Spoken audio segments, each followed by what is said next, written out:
Hey, good morning. This is Kerry with Wellness for Warriors. So, tell you a little about who we are. We started this program in 2016, and we have grown over 700% in engagement with our population, which is current military, veterans, first responders, and their family members. And this video series is going to be specifically to first responders. However, those in the military, this can apply to your experiences as well. And so our first video series is first responder resilience. Really looking forward to this journey, and we're going to lay out a foundation and a plan in this first video.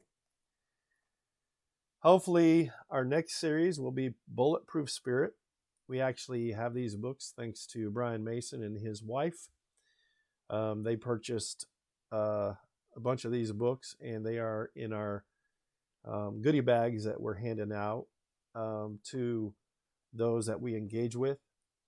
And then finally, Emotional Survival for Law Enforcement. So we're going to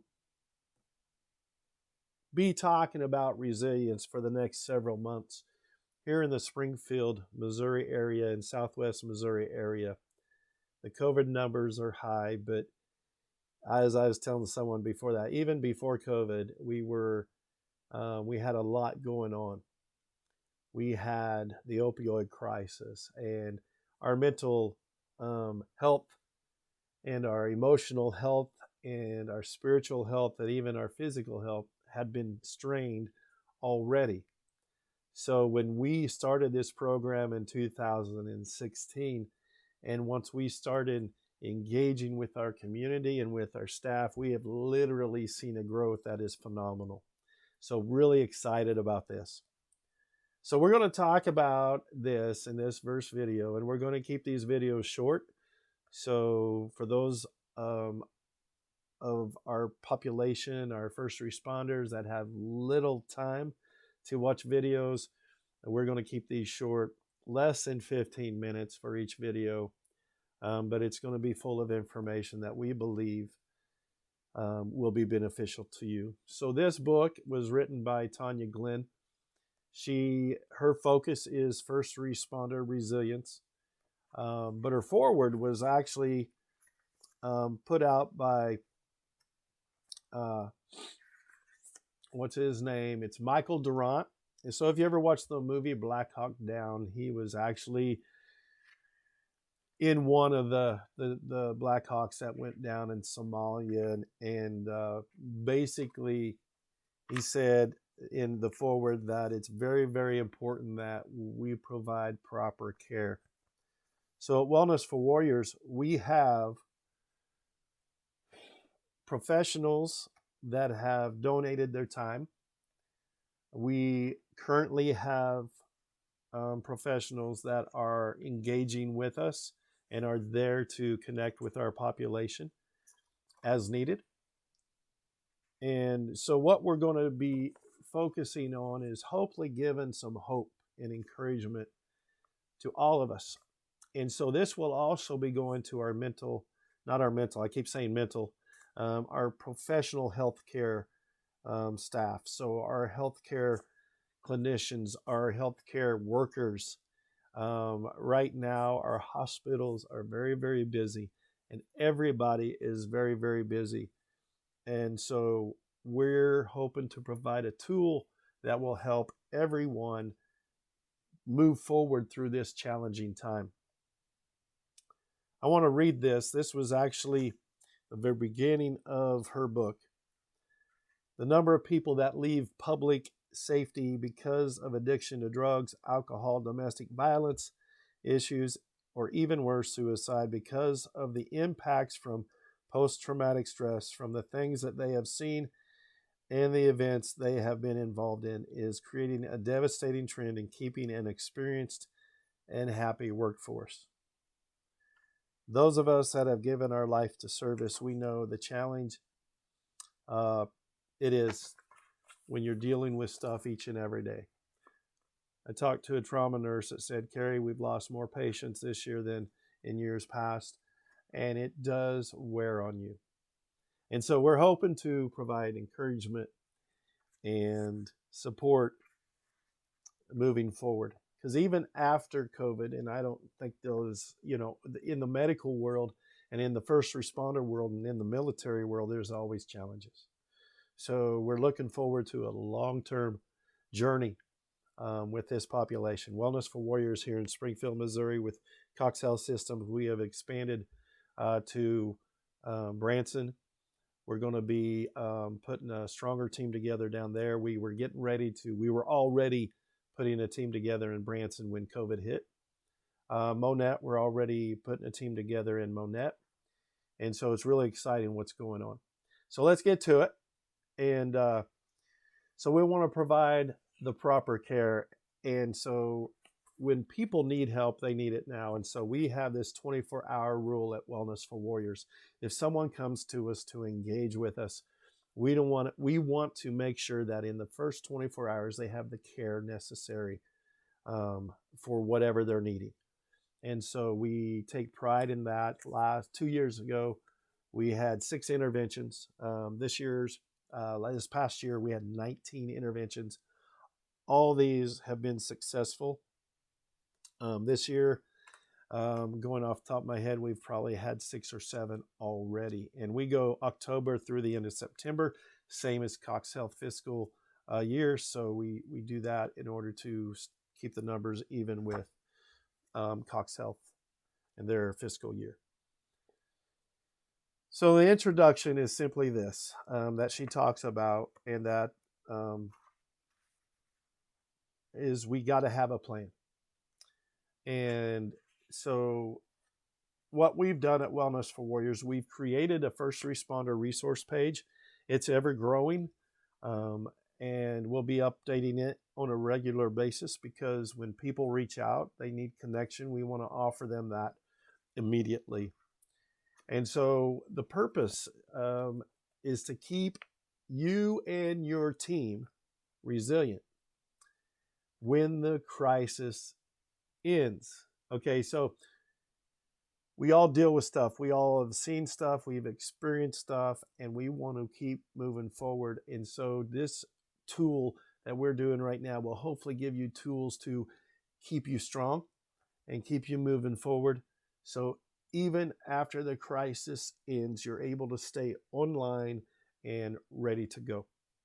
So the term suck it up, if you've heard that in being prior service, I've heard that term a lot, suck it up and drive on.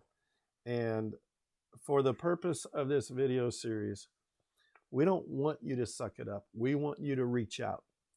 And we all deal with stuff differently. So, here in 2020, almost 2021, we want you to learn to not just keep it inside.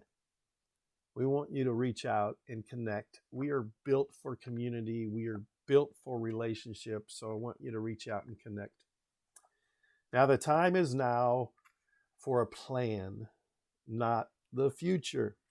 So when we created Wellness for Warriors, Molly Estes, who's still a part of us, she was our mind and body coordinator at the Meyer Fitness Center. She still does a tremendous job for us. And then Nancy Prost, who was our class manager.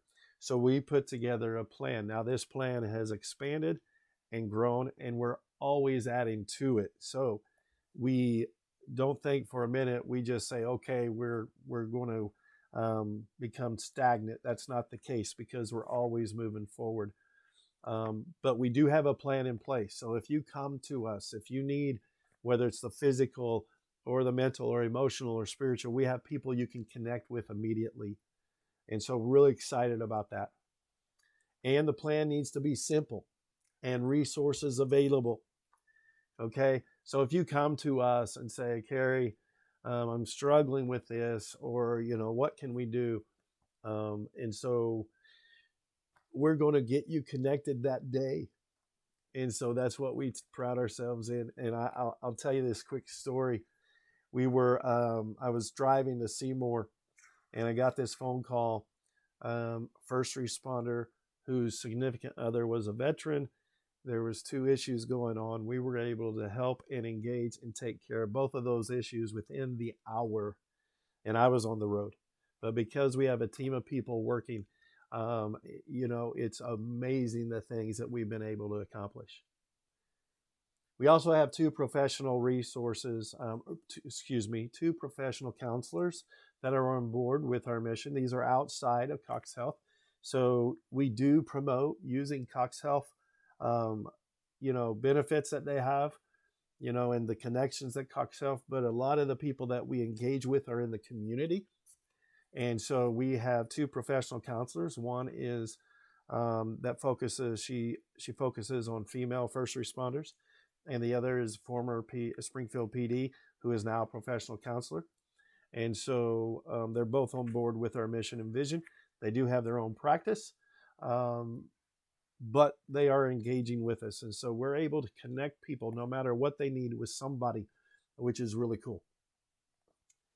And then also, we really believe in this concept. So if you come to us, and let's keep it simple, and we collaborate, for example, with a team called Team RWB. They're all about physical exercise. And so when people come to us and need to get off the couch, if you will, there are organizations that we collaborate with that we're able to connect them with. And Team RWB has weekly outside events. So it's safe even during this time, or safer, if you will. They do keep in consideration the physical distancing and all that stuff. But so we are able to collaborate with them and encourage people to connect with them. So there's plenty of resources that we have where people can connect and be a part of a community, so they're not going down this journey alone. So we're really excited about that. Also, peer support teams. And she talks about all this in her first chapter. Peer support teams, we are engaging with a local peer support group out of Springfield Fire. So Scott Gooch, that I call Gooch Gianni, I think is how you pronounce it. Scott is one of the peer support team leaders with the fire department. We've actually worked with Springfield PD. And so they're on board with this peer support. I know one of the biggest things that we've done at Cox Health Wellness for Warriors is build peer support, so you get like-minded people with like-minded people. So if you're a veteran, we connect you with a veteran. If you're a first responder, we connect you with another first responder for support. We really believe peer support teams are crucial. And so I want to close with this quick story. I knew a family, they had a house fire. The father thought he got everybody out. And as they were counting heads, the flames were going up real quick. The fire department was already there. They noticed the youngest boy was still in the house. The older brother was going around window to window, and he saw his younger brother trying to get out, but his younger brother was already engulfed in flames. And the older brother threw a rock at the window and reached in to grab his younger brother's hand when the flames engulfed the 2 hands together. And after it was all said and done, the younger brother had passed away. The older brother showed me later his younger brother handprint that was burned into his hand. He said, "I'll always have my younger brother with me." I'll never forget that time. Many of you go through some challenging times right now. We're here for you. We want to connect with you. And don't go through this journey alone. We have a plan, we have resources, and you're not alone. So thank you very much. Looking forward to the next video. And so keep moving forward. If you need anything, reach out. God bless you. See you later.